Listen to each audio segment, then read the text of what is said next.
맞이하게 되겠습니다.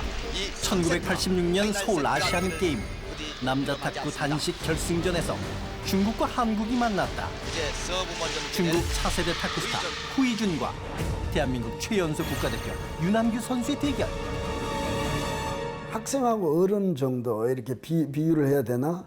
실질적으로 기술적으로 차이가 났습니다. 그 당시 남자 탁구는 86 아시안 게임 때 기대하는 사람도 없었고, 이제껏 중국을 넘어본 적이 없는 대한민국 남자 탁구 단식. 그러나 그날은 달랐다. 뭐 소리 지르고 난리 났었지 뭐. 소리 지르고 난리 났었지 뭐. 아, 그때는 정말 이 세계를 다 얻은 것 같은, 우리나라가 이 세계를 제패한 것 같은, 날아갈 뜻 같은 그런 기분이었습니다. 아, 진짜 아무 생각이 없었어요. 이제 금메달 따는 순간 그냥 환호해서 손을 올렸던 거, 그냥 점프하면서 손을 올렸고 그냥 신났던 기억밖에 없어요. 1986년 대한민국을 열광하게 했던 아시안게임 남자 탁구 금메달의 주인공 윤남규를 만난다. 1982년 대한민국 탁구계를 깜짝 놀라게 한 10대 소년이 등장했다. 아시아 청소년 탁구 선수권 대회에서 중국을 꺾고 대한민국이 종합 우승을 차지하는 데 큰 역할을 한 바로 윤남규였다. 윤남규가 그 어떤 파괴력과 순발력, 민첩성을 고루 갖춰 있기 때문에 그만큼 기본기가 충실하고 기본 체력이 좋다는 거죠. 예. 탁구인들한테는 그래도 또 이렇게 유망주, 뭐 인지도 상당히 이제 뭐 떠오르는 어떤 기대주, 뭐 그런 게 신동, 뭐 지금에 말하면 어떤 신동. 윤남규는 광성공고 1학년 때 태극마크까지 가슴에 달았다. 16살 최연소 국가대표 선수였다. 특히 윤남규는 당시 쉽게 볼 수 없던 왼손잡이 선수라는 희소성 때문에 더욱 주목을 받았는데, 근데 제가 그때 제가 왼손잡이기 때문에 이제 가서 벌써 1년 동안 탁구부 했던 선수하고 시합을 했는데 제가 이겼어요. 제가 이기는 바람에 그 코치 선생님께서도 저를 눈여겨보셨죠. 왼손잡이 선수들은 평소에 오른손잡이하고 연습이나 훈련을 다 하죠. 그런데 오른손잡이 선수들은 왼손잡이와 연습을 해볼 기회가 거의 없다는 겁니다. 그래서 일단 경기에서 붙어보면 오른손잡이 선수들로서는 굉장히 좀 어색한 느낌이 들 수밖에 없고요. 역전승을 거두었고 또그 아시아 탁구계의 기대를 한 몸에 받으며 1984년 아시아 탁구 선수권 대회에 출전한 윤남규. 그러나 의기양양하게 등장했던 윤남규의 데뷔는 그야말로 초라했다. 북한과의 단체전 경기에서 윤남규의 패배로 대한민국 결승 진출에 실패하고 말았던 것. 당시만 하더라도 세계 정상은 두 번째고 첫 번째가 북한과의 경기에서 무조건 이겨야 된다는 정도로 중압감이 몰렸던 때인데, 여기서 그 중압감을 이기지 못하고 내리 다져버렸습니다. 첫 태극기 마크를 달고 첫 국가대표 시합이 남북 대결이라니, 이거는 진짜 너무 힘들더라고요. 제가 3점 다 뺏기는 바람에 5대3으로 졌는데, 뭐 어떻게 보면 제가 저 때문에 졌다고 봐야죠. 그때 어린 나이에 너무 큰 충격을 받았던 것 같아요. 아직까지 내 탁구가 멀었구나. 지금 훈련 갖고는 택도 없구나라고 제가 생각을 해서. 이대로 무너질 순 없었다. 윤남규는 마음을 다시 추스르고 초심으로 돌아가 더욱 연습에 매진했다. 새벽 6시에 훈련하면 저는 한 5시 20분에 먼저 나와서 새벽 운동을 먼저 한번 하고 다시 숙소에 들어가서 자는 척을 하고 이제 6시 기상 소리 음악이 들리면 다시 일어나서 저는 새벽 운동을 2번씩 했습니다. 특히 자신만의 강력한 기술의 필요성을 절실히 느낀 윤남규는 연습에 연습을 거듭해 그 누구도 따라하지 못할 새로운 드라이브를 개발하게 되는데, 이름하여 풍차 드라이브였다. 이제 우리가 말할 때 윤남규 드라이브를 풍차 돌리기라고 합니다. 풍차가 이렇게 돌아가지 않습니까? 그 정도로 스윙을 각도를 자유자재로 이용하면서 공의 구질이 좀 높으면서 변화가 많죠. 밑에서 위로 올리면서 치는 기술이에요. 이러다 보니까 강하게 공이 앞으로 이 전진 회전이 먹게 되거든요. 전진 회전 먹게 되면 공이 날아가다가 갑자기 뚝 떨어지는 뭐 일종의 마구 같은 이제 그런 스타일의 이 드라이브였기 때문에 상대 선수로서는 굉장히 수비하기가 어려웠었죠. 기회는 머지않아 찾아왔다. 1986년 아시안 게임에 성대한 막이 오른 것이다. 북한에게 참패를 당한 지 2년 만에 세계대회. 아시안 게임에 도전한 유남규의 각오는 남달랐다. 네, 그것을 일축하기 위해서는 우리가 그러나 유남규 선수의 결연한 각오와 달리 국민들의 기대는 크지 않았다. 받아납니다. 스매시. 국민들은 세계 랭킹 2위에 올랐던 양영자 선수와의 복식 경기 정도에만 관심을 보였을 정도. 국제 대회 나가면은 여자들이 금메달 따고 못 따도 운동은 따고 이제 남자들은 뭐 아예 근처도 못 가니까요. 그래서 쉽게 말하자면은 이제 여자의 가방 묻지를 많이 했죠. 여자 선수들이 무거운 거 있으면 남자들이 다 들어주고. 굉장히 서러웠어요. 메달 따고 공항에 들어왔을 때 이렇게 메달 딴 여자 선수들이 훨씬 먼저 들어오고 저희는 가방 찾아서 뒤쪽에 이렇게 끝에 나오고 뭐 아픈 기억이죠. 남자 탁구는 이제껏 중국에게 이겨본 적이 없었기에 남자 탁구 자체에 거는 기대조차도 없었던 상황이었다.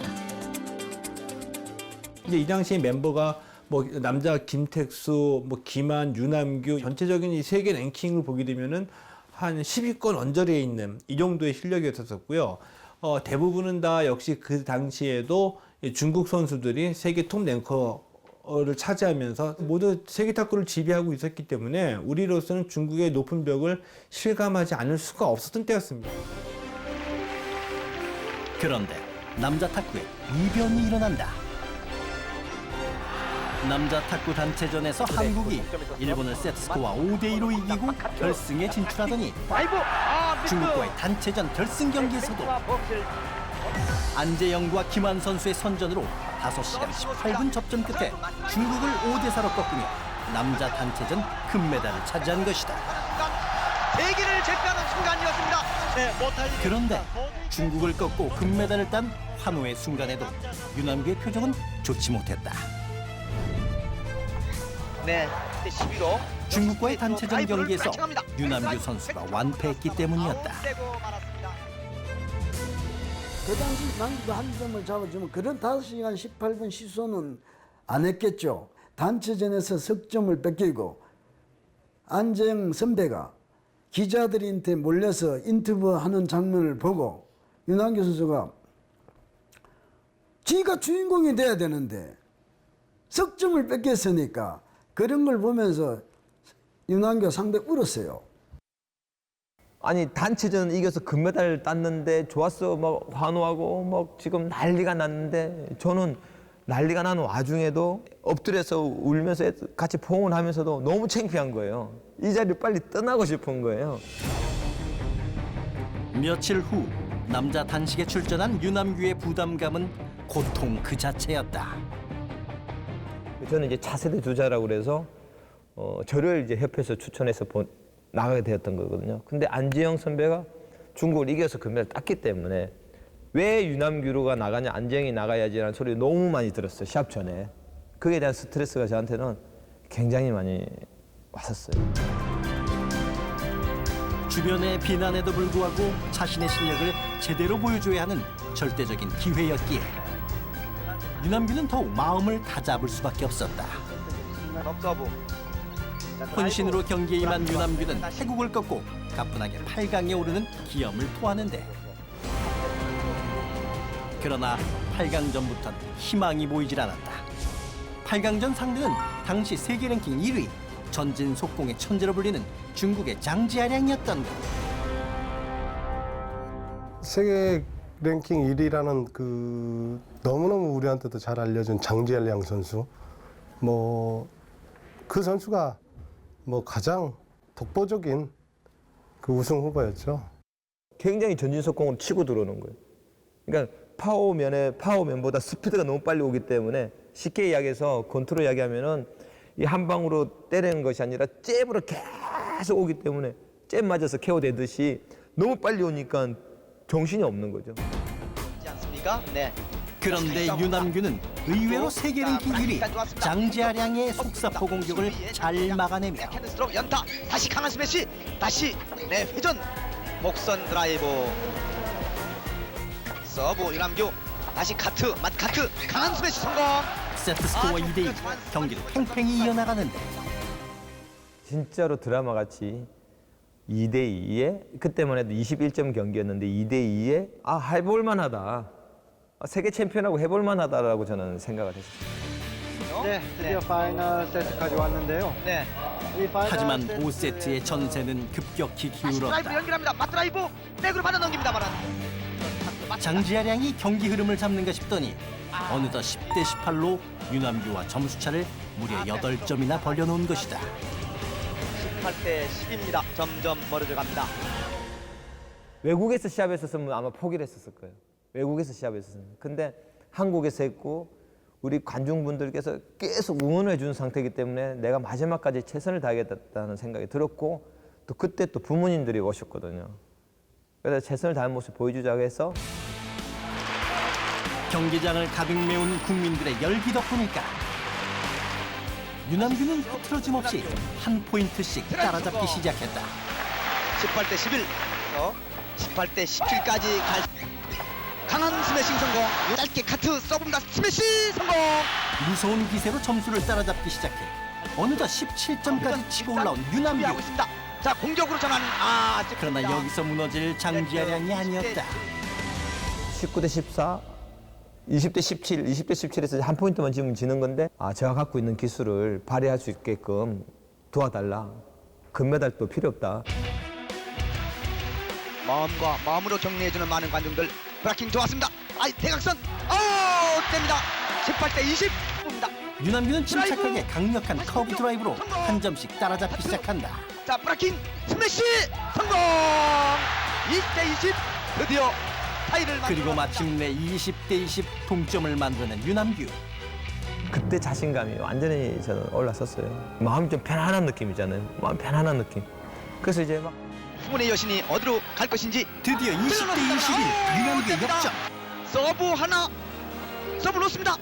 살짝 드라이브. 유남규는 한 점을 더 따내며 20대 22 유남규 선수 다시 한번 해냈습니다. 세계 1위인 장지아량을 무너뜨린다. 세계 1위 최강을 물리치는 순간 감격해하고 있는 많은 관중들. 서브 놓습니다. 유남규의 질주는 계속됐다. 4강전에서 일본의 미야자키에게 3대1로 가뿐히 승리를 거두고 유남규가 결승에 오르자 남자 탁구를 대하는 국민들의 태도도 확연히 달라졌다.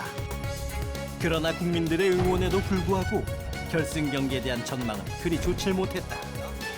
결승에서 만난 상대는 또 중국. 중국의 차세대 탁구스타 후이준이었다. 짱자랑하고는 아마 유남규 선수가 좀 그 전에 시합도 해봤고 그 다음에 짱자랑 선수는 유남규가 더 쉬웠는 게 그러나 휴전 같은 탁구는 한국에 없었어요. 전형상 그렇기 때문에 어려움이 더 많았고요. 중국 후이준 선수라면 이제 쉐이크핸드 양쪽 이렇게 돌출라바를 또 쉐이크핸드지만 전지성공용 선수인데 그 당시에는 중국에서 뭐 새로운 선수가 나오면 뭐 그냥 탁구 못하는 선수가 아니고 새로운 선수들은 늘 새로운 기술에 뭔가 있기 때문에 나오는 선수들이거든요.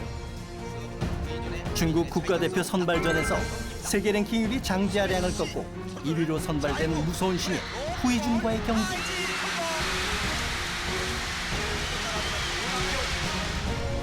그러나 예상을 깨고 1세트는 유남규의 승리. 하지만 여기서 무너질 중국이 아니었다. 2세트에선 상황이 완전히 역전됐다.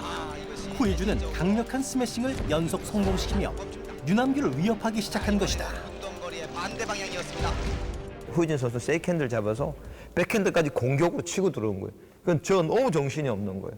소극적으로 하게 되면 바로 반격을 당하기 때문에 그냥 백핸드도 무조건 공격적으로 해야 되겠다. 후이준도 백이 강합니다만 백 바로 유남규도 후이준에게 적극적인 백핸드 공격으로 맞대응했다.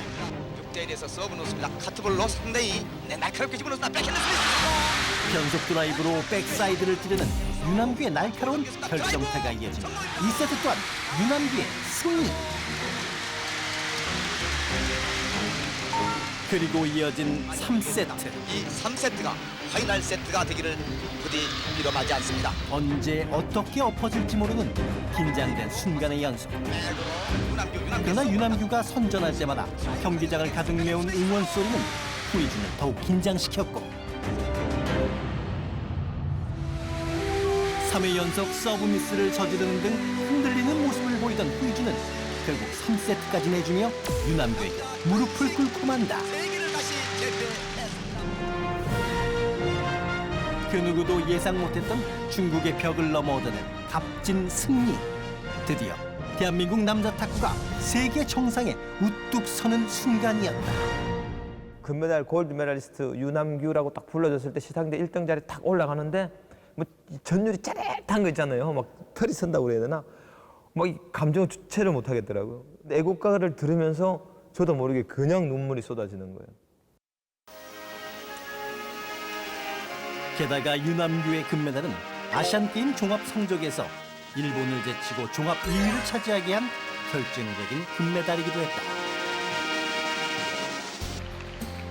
그래서 유남규는 제10회 아시안게임 최우수 선수에도 뽑히며 일약 스타덤에 올랐다. 제가 이제 인터뷰에서도 나는 잠잘 때 인형을 안고 잔다고 그러니까 인형 선물들을 너무 많이 해주시는 거예요. 그리고 발렌타인데이 때나 저 생일 때 이제 초콜릿을 주잖아요. 그 초콜릿 먹는데 뭐 한 6개월씩 걸리고 진짜 너무 행복했던 그런 시절이었던 것 같아요. 유남규의 금메달 이후 한국은 탁구 열풍이 매섭게 불었다. 탁구공을 구하지 못해 탁구를 치지 못했을 정도로 대한민국은 탁구아리를 했다. 저희 어머니께서도 이제 탁구장을 한번 했었거든요. 근데 밤 12시까지 손님들이 안 가가지고 너무너무 힘들어가지고 한 2년 만에 이제 안 하셨어요. 그래서 그만큼 탁구가 공이 없어서 탁구 못 칠 정도로 붐이 일어났었던 것 같거든요. 유남규 이후 1998년 방콕 아시안게임 김택수의 금메달 등 남자 선수들 두각을 나타내며 대한민국 남자 탁구의 위상은 더욱 높아졌다. 86 이전에는 뭐 저희가 늘 중국한테 지고 일본한테도 거의 못 이겼을 정도로요. 그 탁구가 뒤처져 있었어요. 사실은. 근데 그 금메달로 인해 가지고 한국 남자 탁구도 할 수 있다. 세계 제패할 수 있다. 그런 희망과 꿈이 된 거죠. 유남규 때문에 부모들이 탁구를 시킨 선수 중에 하나가 유성민이 아닙니까? 그리고 유성민이도 2004년 아테네에서 금메달 땄지 않습니까? 예. 그래서 정말 우리가 86으로 시작을 해가지고 남자 탁구가 승승장구했죠. 비록 과거의 영광은 아련해졌지만 지도자로서 제2의 삶을 살아가며 대한민국 탁구를 위해 고군분투하고 있는 유남규. 탁구를 안 했었으면은 아마 평범한 삶을 살고 있을 건데 탁구로 인해서 유남규가 탄생을 한 거잖아요. 많은 공부를 해서 선수들한테 한 포인트라도 도움이 될 수 있는 그런 지도자가 되고 싶습니다. 아무도 이길 수 없다 했던 중국을 넘어 세계의 대한민국 남자 탁구의 가능성을 확인시켜준 유남규의 승리. 그날의 승리는 대한민국 남자 탁구가 내디딘 희망의 첫걸음이었다.